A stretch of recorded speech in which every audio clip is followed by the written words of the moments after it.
One thing you can always rest assured about when it comes to the fan base of Bears football is that they're going to say all types of ridiculous, crazy, unhinged type of stuff. Disconnected from reality, disconnected from football, like just planet Earth, whatever. Like, that's what they do. Same fan base that spent years defending Rex Grossman. Same fan base that spent years defending Jay Cutler. Same fan base that spent years defending and excusing Mitchell Trubisky. Same fan base that even at the end of 2021, you had a segment that was trying to talk about Ryan Pace should still be employed by the team for 2022. Like, this is the type of fan base that we're talking about here. A large segment of whom still believe that defense and running the football are keys to winning in the modern NFL. So sometimes it is hard to have a rational conversation with that type of fan base. But you also know, as soon as they get a new quarterback as a fan base, they will go kind of psychotic. They do. And you are certainly seeing that now with Justin Fields.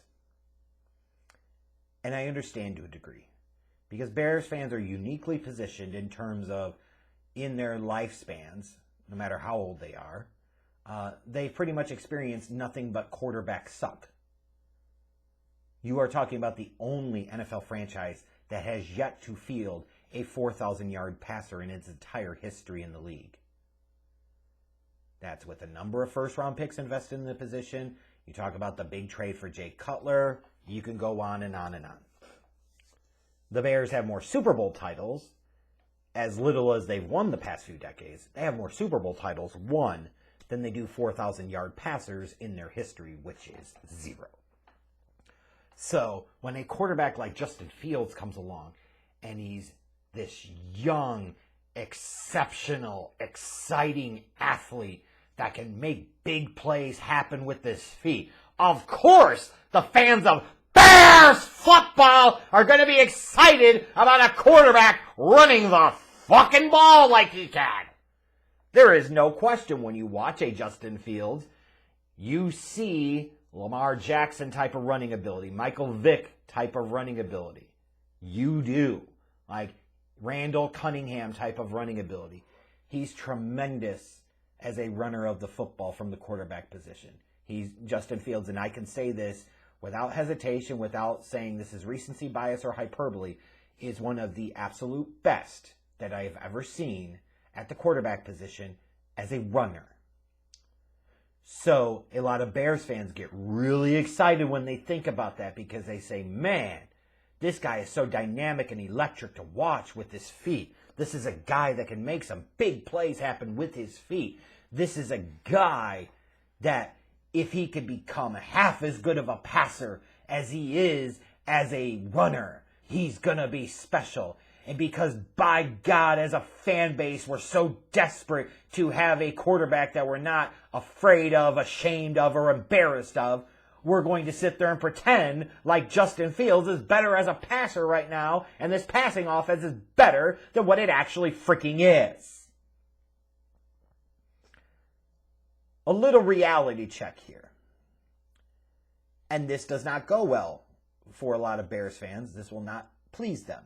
It's just fine. Because I typically look at it like this. When talking about the Chicago Bears, Bears football! And the meatheads that'll sit there and tweet, Bear down! The more angry or upset they get with one of my takes involving the Chicago Bears, historically, typically means the closer to reality or truth I actually am. They can argue with the wall, that's fine. But we need to pump the brakes here on Justin Fields just a little bit. I agree, he's not a bust because of his abilities as a runner. I've said that this year, or this season. But we are a long way away from being able to crown his ass as an elite NFL quarterback. I am not saying he can't develop into one of those. I am saying right now he is not. If you are trying to pretend like he is or telling others that he is, you should not be taken seriously because that is truly a clown-ass take. Which begs the question, should the Bears be considering moving on from Justin Fields? And let's be rational, remove the emotions for a second, Bears fans, and try to act like fucking adults for a change. You're talking about a guy in Justin Fields that's already 2 years through his rookie contract, right? So he's going to be entering year 3. For a general manager who did not draft the guy. And you could say, well, part of the reason he came was because Justin Fields was there. Probably a bigger part of the reason that Ryan Poles came to be the general manager of the Chicago Bears is there are only 32 general manager jobs in the National Football League. The Bears gave him an opportunity, so he frickin' took it. Like, don't be naive and dumb about this, okay? You're talking about a quarterback he didn't draft, that we just watched this passing offense be one of the absolute worst in the league in 2022. And there are all types of factors to blame. Shitty offensive line, horrendous play calling by Gutless Getsy. Bad weapons on the outside. And sometimes bad play as a pocket passer by Justin Fields. Like, you can't give Justin Fields all of the credit and none of the blame. That's not how this game fucking works. He's got to take some of the responsibility too. Justin Fields, if he plays Week 18, which he freaking shouldn't, and if he does play in Week 18 and he gets injured and it impacts the 2023 season at all, both Matt Eberflus and Ryan Poles should be immediately fired into Lake Michigan as soon as that game is over, and I frickin' mean it. They should be, because that is gross incompetence and negligence of the highest order. But you are talking about a quarterback in Justin Fields that has made 15 starts this year and hasn't even broken 2,500 yards passing. Look, I don't give a fuck what you say. If Justin Fields was so goddamn great as a passer, if he was so goddamn awesome right now as a passer, his passing numbers would be better, talent be damned around him. He would find a way to elevate the talent around him as a passer. You see a flash here or there, but consistency is lacking, and he absolutely needs to get better. So if you are the Chicago Bears and you're saying to yourself, man, Justin Fields is dynamic as a runner, but even with that, we've lost like 9-10 games in a damn row. What are we doing here? Should we be tying ourselves to a quarterback that was drafted by a failed regime, the same failed regime that a few years before that had drafted Mitchell Trubisky? That doesn't give a Ryan Pace the most credibility when it comes to evaluating the quarterback position in the draft. And if Fields was so awesome and was truly that special, would the Bears really be in a position where if they lose in Week 18, they guarantee themselves no worse than the number 2 overall pick? These are questions that competent leadership in a football organization should be asking themselves. If that bothers you, that's not my problem. That is your problem. Because if you were in that spot, you would freaking be incompetent if you didn't have these thoughts and considerations. You have to. You have to think about everything. And that means everything. And if the Bears, and specifically Ryan Poles, look at the 2023 NFL draft class, and they're in a position and they feel like a Bryce Young, a CJ Stroud, a Will Levis, Anthony Richardson is a better long-term player at the quarterback position, combination of runner and thrower, than Justin Fields is, then they have to consider that and potentially take that quarterback. Because if this is a big rebuild, like a lot of you want to say that it is, then why would you want to go into that with a quarterback that's already going to be in year 3, which gives you very little time to evaluate him as a passer? Because frankly, as much as I've talked about he has some issues in the passing game, and he frickin' does, it's really hard to evaluate Justin Fields as a passer this season. That is also absolutely true. So now you're potentially looking at trying to evaluate and make a major decision for the future of the organization about 5th-year option, whether you give Justin Fields a massive contract extension, which could tie you up for $45-50 million a year at the damn quarterback position for a half decade or more. You're trying to do that on the basis of one season of evaluation? Risky. Versus If you're going to go through a rebuild and you believe in Ryan Poles and what he's saying in terms of he's going to primarily build through the draft, well, that takes more than one draft to do. Then wouldn't it be better to do that with a young quarterback that would be resetting the clock in terms of that rookie scale contract? Talk about acquiring draft pick capital for the future. There are enough quarterback desperate teams. Somebody's going to miss out on the draft. Somebody's going to be enthralled and entranced by Justin Fields. You can get some draft pick capital back for him. I'm certain that Atlanta would be ever so eager to consider and entertain the thought of bringing the Georgia kid back home to frickin' Atlanta when they had the chance to draft him in 2021, and they didn't. There's also the piece of, if you're the Bears, you look at Justin Fields right now, and you have to evaluate, like, just what is his upside as a passer. Because if you say, hey, his upside is Lamar Jackson, that's not a terrible upside at all. That's a borderline elite quarterback that could win an MVP award. However, when you get to the playoffs, that style of play doesn't translate as well at the quarterback position. We've seen that from Lamar. Never mind some of the injuries that Lamar has as that causes him to mix games. We've seen Justin Fields getting, dinged up here and there. Like, these are questions that are important that you have to answer. You can't just sit there and say, I like Justin Fields, as your team is currently sitting 3-13 and automatically assume he is the goddamn cock of the walk long-term answer. You can't. You can't. So yes, the Bears should consider it. And they should put out the vibe. This is where I don't understand Bears fans. You got a lot of Bears fans that are aligned with the protect the tank mindset and wanting to get that top pick.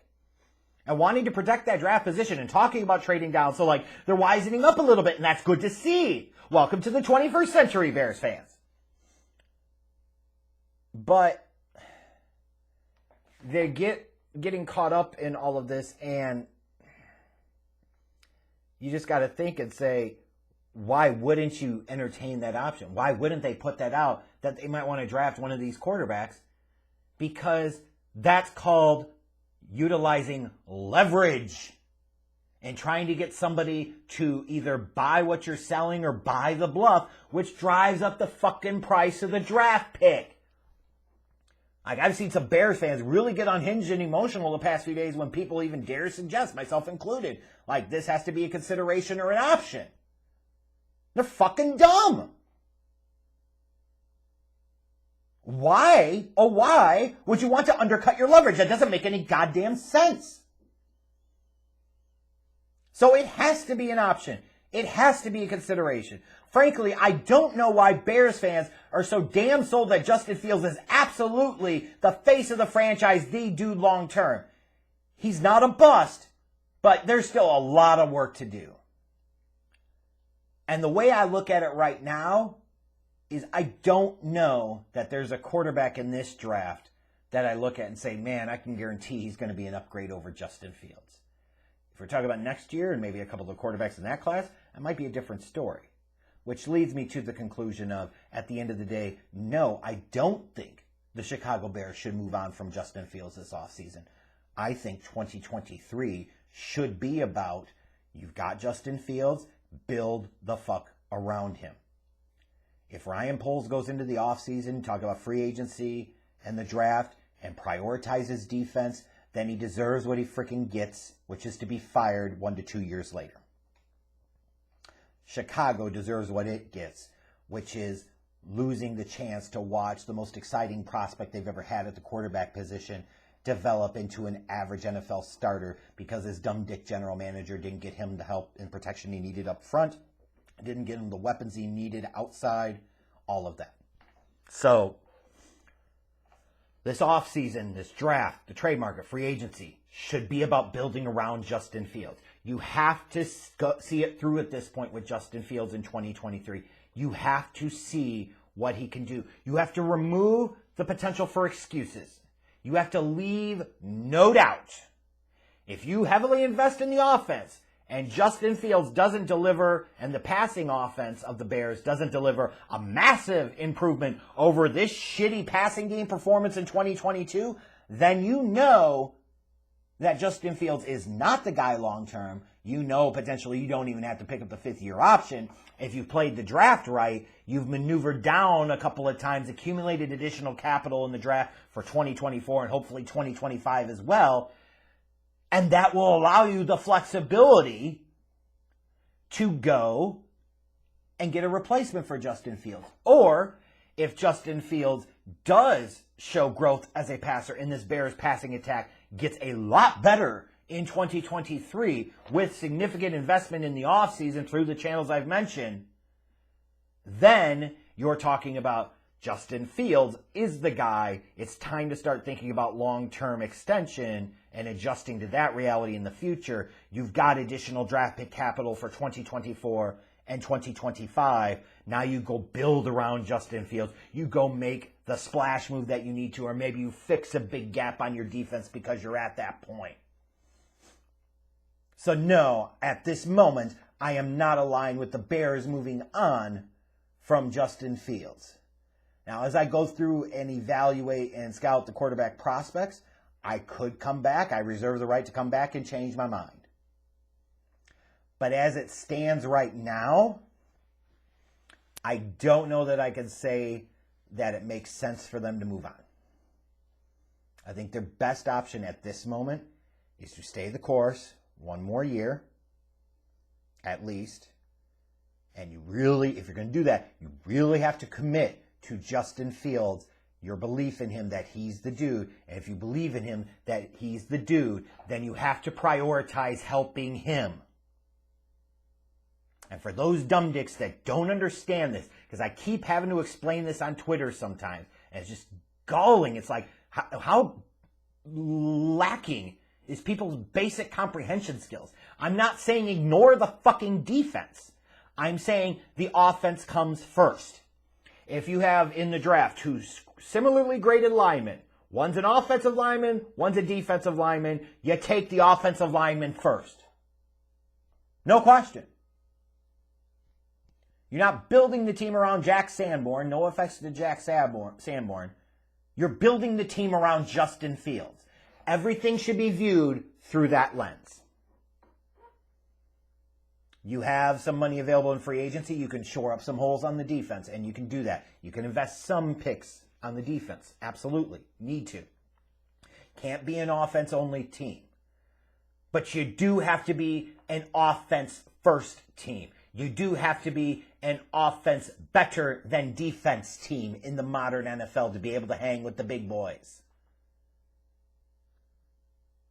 So Justin Fields is elite as a runner. Build off of that for 2023 and try to see if you can get him close to really good or elite as a thrower. If you invest a ton in the offense and the passing game stinks in 2023, then you fire Gutless Gutsy, put him up, 36 halfback dive, and you get ready to move on from Justin Fields. Don't do it yet, but to those that are sitting there and saying, well, if you're saying that, they should, like you don't know football, that's very rich coming from a Bears fan base full of idiotic fuckboy takes on a consistent basis. The Bears absolutely should be considering all options.